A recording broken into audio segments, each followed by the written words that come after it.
and welcome to the European League Championship Series, coming to you live from our studios in Berlin, Germany. We are about to kick off week 1 of the LCS summer split, and as you can see, our fans are absolutely ready to get things started, as they were a little while ago as well. Some Unicorns of Love fans that we've grown accustomed to, and there, Fnatic with a Reckless in their ranks, looking to get their first win on the board here in their very first game, which is versus Unicorns of Love.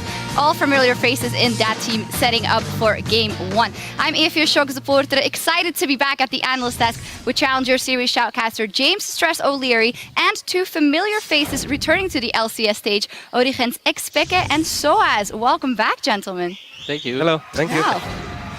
Well, the fans are also very happy to have you guys back. But the summer split begins today, and in 12 weeks we will know the 3 European teams at World 2015. So let's go over the ways you can qualify for that World Championship. First off is, of course, getting the highest number of championship points over the season, and these are the spring standings showing where our teams are at right now. Yeah, so speaking of teams and where they're at, Fnatic right now are at the top of the table. 90 points already in the bank towards their Worlds qualification, and they earned those 90 points in the finals in Madrid against Unicorns of Love, and man, was that an exciting series. Took it all the way to 5 games, one of the best series we've had as a finals here in Europe.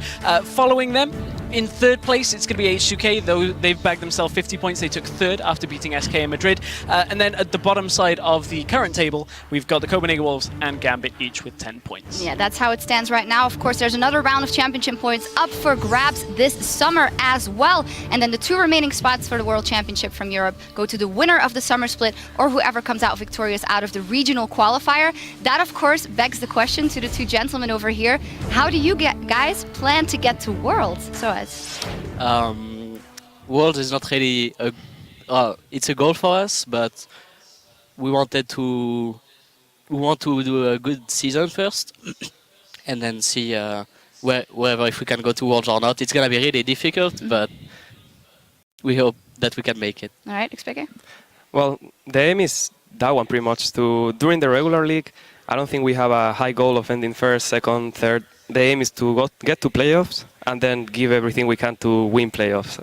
Obviously, it's going to be super hard, probably almost impossible, but if we made it, that will be the goal once we're there. Hey, to possible give everything. is nothing if you dominate the Challenger Series. But before we move on, we have to touch on the mid-season invitational, of course, as well in the off-season. LPL's Edward Gaming came out victorious after beating out SKT. But for me and for a lot of people in Europe, Fnatic's performance was really hopeful going into the rest of the season. Yeah, it was very inspiring, actually, for Europe as a region as a whole.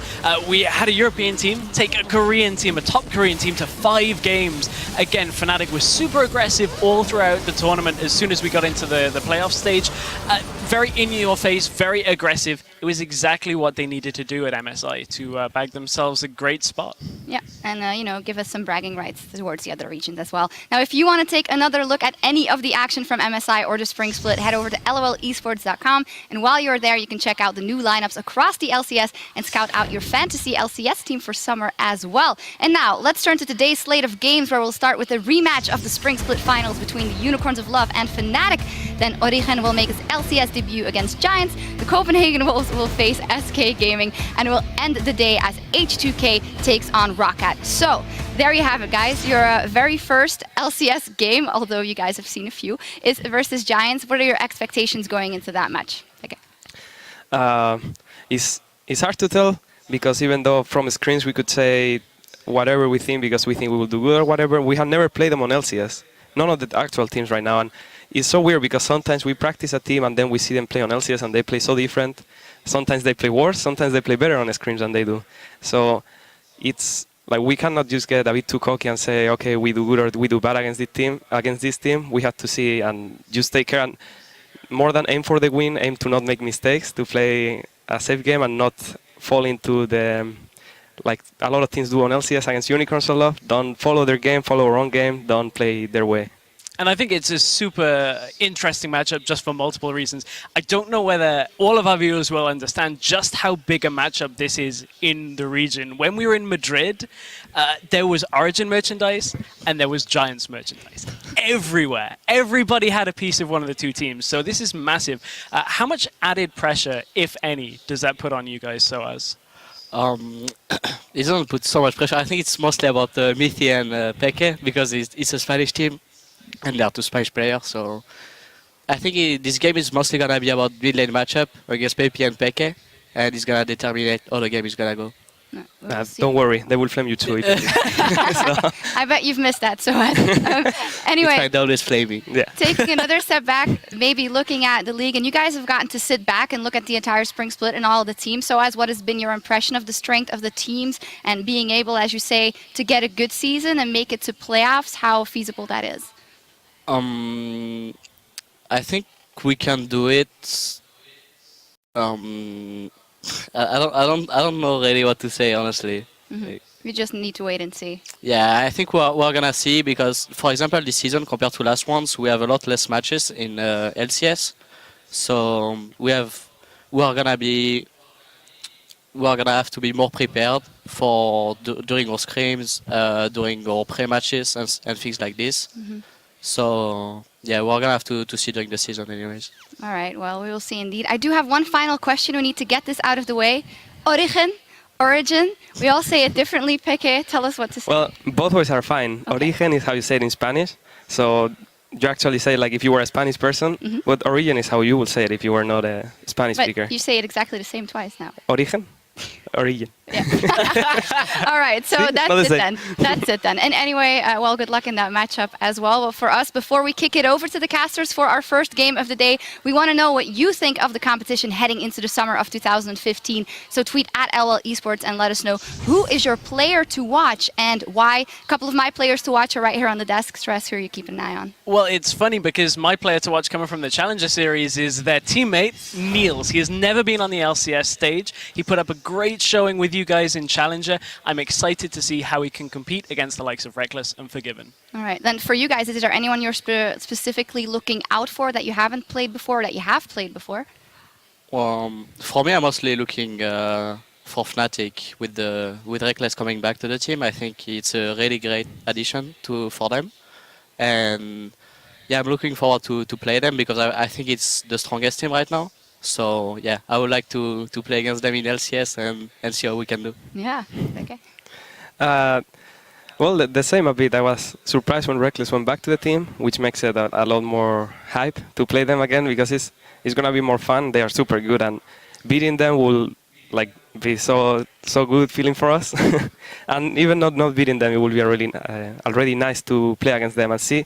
Especially something funny is to play against someone that you played with. Because it feels so different when you play with people and then you play against them. You see stuff that they do that you didn't realize or that they didn't do. So it's good to get a different point of view when you play against all teammates. Yeah, definitely going to be a hype matchup. Remember to send your responses in at LL Esports and include that hashtag LCS so we can talk over some of your answers later today. And now it's time to send it over to the desk for our first game of the split where the Unicorns of Love have a grudge to settle against the Spring Split champions. Kripo so handsome. Thank you so much, guys. And as Peke said, Kripo is so hot. My name's Quickshot. That's the Fisher, and we're joined by the newest member of the And the LCS hottest member. shoutcasting team and Peke approved hottest member. Yeah, no more feeding too. Like, this is going to be great. I certainly hope so. Guys, Summer Split is about to start, and it's going to be a rematch between the two spring finalists, Fnatic and the Unicorns of Love. We've been super fortunate in the Summer Split to have a couple of new guys join the team, including Krepo. We've had Spellsy joining to help us out on the stats side. And when we were looking at the teams to prepare for the split, one of the things we noticed is all of the early game aggression and just how impactful those kills and deaths were. So we've got some stats and some numbers prepared for you. And Defisha, why don't you kick us off? Well, so first of all, we looked at the first 15 minutes. You just look at the early game here for all the teams doing the regular split. So the first 18 games. We have the graphic now on screen. Notice here the first 4 teams, Fnatic, Unicorns of Love, Gambit, and H2K. 3 of those ended in the top 3 last split in the European LCS. It really showed how you were awarded for playing very aggressive in the early game and getting these kills here. Yeah, if you look at the bottom of the graph, you see teams like Copenhagen Wolves, Rocket, MYM, Elements. You know, it pretty much tells the story of the entire standings, and that was really interesting. So we decided to dig a little deeper. Not only the kills, but it matters how many kills you give away. So if you can get to the next graphic, there we see the team kills and deaths from 0 to 15 minutes. It'll come right in a second. And then we can really see how that evolves for the teams. And this is where separations are made, right? We see Fnatic being so efficient. The kill disparity is pretty big there. Whereas UOL, you guys said it last year in the spring split all the time. UOL, they play hyper-aggressive, but they have no break. They have no pause. It's rolling a dice. It's rolling, yeah, it's 50-50. Literally 50-50 if you look at the stats right here. And yeah, H2K, objective-based gameplay. Yeah, it is the objective one where it's more about the towers for them and taking more the safe engages maybe, so they're not giving away as many kills. But then you look at Giants, because people might wonder why they so far up the list when we are trying to say it's very good you get all these kills here. The problem for Giants is, yes, they get a lot of kills early on, but they give away even more to the other team, so they simply make too many mistakes, and that's why they ended up as one of the bottom teams. Okay, so we've taken a look at the kills, we've taken a look at the deaths, but what does this actually equate to in terms of game control, in terms of gold, in terms of leads? I know we've sort of stepped away from kills and deaths and started to take a look at the goal differences between teams. Fisher, cue us up there. Yeah, so once again, we can just pull up the graphic. We're in the first 15 minutes and we try and see how much gold do you earn and how much gold does the other team earn when you play against them. And the funny thing is, we didn't even mention SK Gaming yet, despite them being number one in the last split. Forgiven style. Forgiven style. This is the 1-3-1, strong laning phase, push it in, get down these towers here and just win due to farming way better and bully out the other team. It's not about the kills, so they give very little gold over to them, but so does H2K. Yeah, and you see in addition to that, Giants is giving away not even like kills and deaths, but they're giving away more objectives too, and this shows that why they're getting so much more behind in these games. They lose a lot more gold. Yeah, and with Giants, we can say the same for Unicorns of Love, because we mentioned how they went even 50-50 in kills. They don't get the towers, and if you look at both Fnatic and Unicorns, it's almost like we just swapped it around.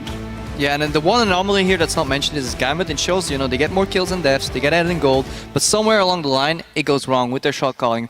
And let's see this season if they fix it. But going back to the point you made about UOL and Fnatic being pretty much mirrored, that's going to be an exciting matchup then today. It is, and it is the opening matchup for the summer split. So let's take a look at the starting lineups to remind you guys at home exactly who's playing for who. On the blue side in this first matchup, it is the ever unpredictable Unicorns of Love. Vizichachi, Kikis, Power of Evil, Vardags, Hillesang, and Sheepy returning as the coach. And one thing that we did notice, Unicorns of Love went 2-0 against Fnatic in the regular split, lost eventually in the finals, but this is a team that shines in best of five because of that roll of the dice play style in some ways. It is, and it's the pick and ban phase as well. If you are the Unicorns of Love and you have these 50-60 different champions per player almost at this point. So when you try and prepare against them, it's so tough. Now for Fnatic, they had a few weeks after MSI. Obviously they've been playing, they've had a lot of time to practice, but Unicorns, when they sit there, nobody watches what they're doing. I'm sure they're going to prepare so many different picks, and that's going to be tough for Fnatic now to figure out. I wonder if we're going to see another game of how low can the Nexus go,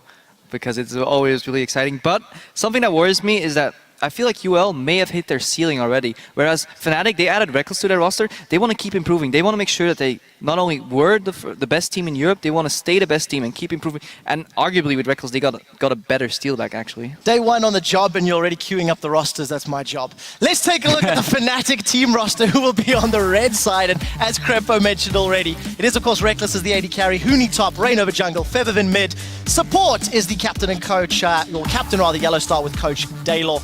How well is Reckless going to play? That's the question. He joined Fnatic once before.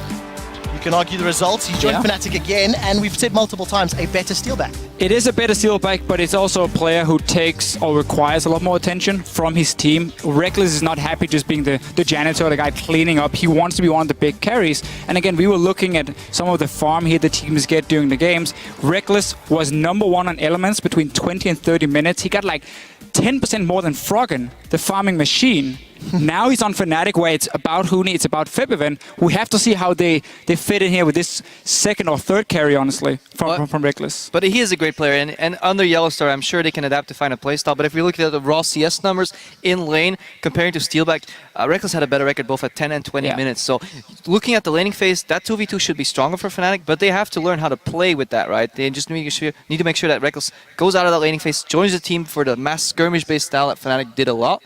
And let's see if that translates. I completely agree, because watching 2v2s from Fnatic at Spring was not a particularly beautiful thing. It was not. Ladies and gentlemen, we are in picks and bans for Game 1 in Summer.